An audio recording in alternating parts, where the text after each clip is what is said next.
Let me conclude our lesson today by talking about the coming of the Lord Jesus Christ, his second coming. Some people call it the rapture or the second coming.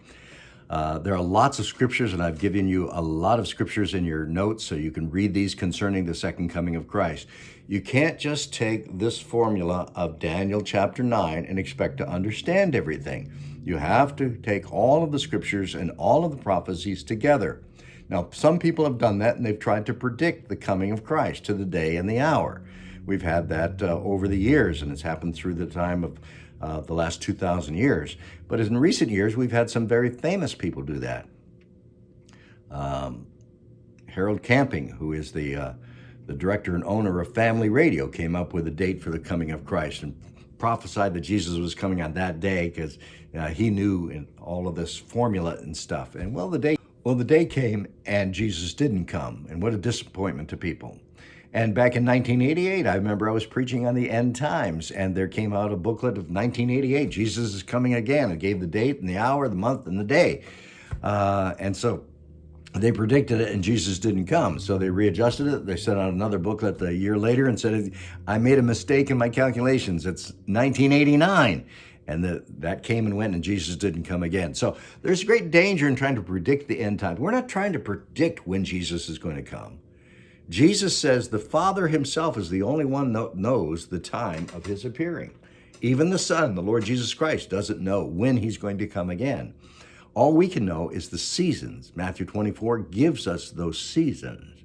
In 2 Thessalonians chapter 2, Paul gives the church some warnings about this, about speculation, because some people were saying Jesus already came. And there's people today teaching that Jesus already came. You've got the Jehovah's Witnesses that say he came, but he came spiritually and secretly. And Jesus warned about this. When they say he's coming this or he's coming there, don't go out and wait for him. As lightning strikes, so is he going to come, and it's going to be that quick.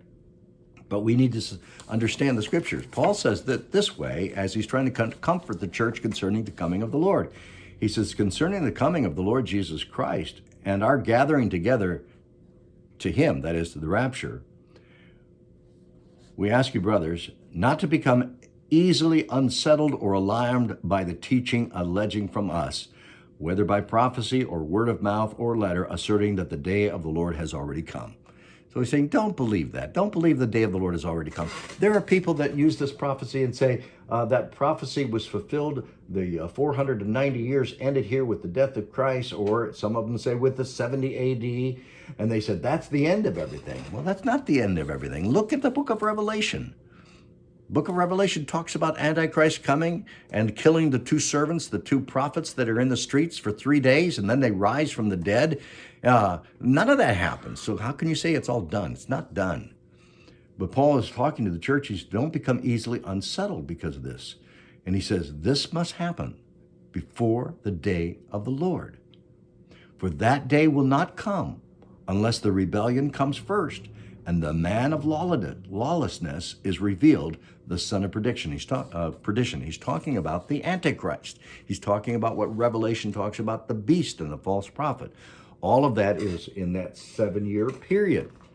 So our eyes should be on the signs of the times. And Jesus said in Matthew 24, when you see these things happening, know that the end is near. Know that your redemption draws near. He called it the midnight cry, that at the last day there will be many saying, the Lord is coming, get yourselves ready. And so this prophecy helps us to understand we need to get ourselves ready. We need to be ready for the coming of the Lord. For God has prophesied that he's going to do this so that he could reach the Gentiles when the day of Gentiles is finished. The rapture of the church is taken away. God picks up his time clock with Israel, and he fulfills all of his promises to Israel. Don't believe teachers and preachers that tell you that Israel is no longer God's people. Read Romans chapter 9 to 11, and you'll find that the Apostle Paul mocks that and says that's ridiculous. God has not cast them away. He hasn't forsaken them forever. He's allowed it for a period of time until the time of the Gentiles is finished, and then God's going to pick up his time clock with Israel. May the Lord bless you as you continue to study these things. Again, go to our website, www ministrytoday.org, and study the lecture notes and get all the information and all the scriptures that we have for you. God bless you. Have a great day.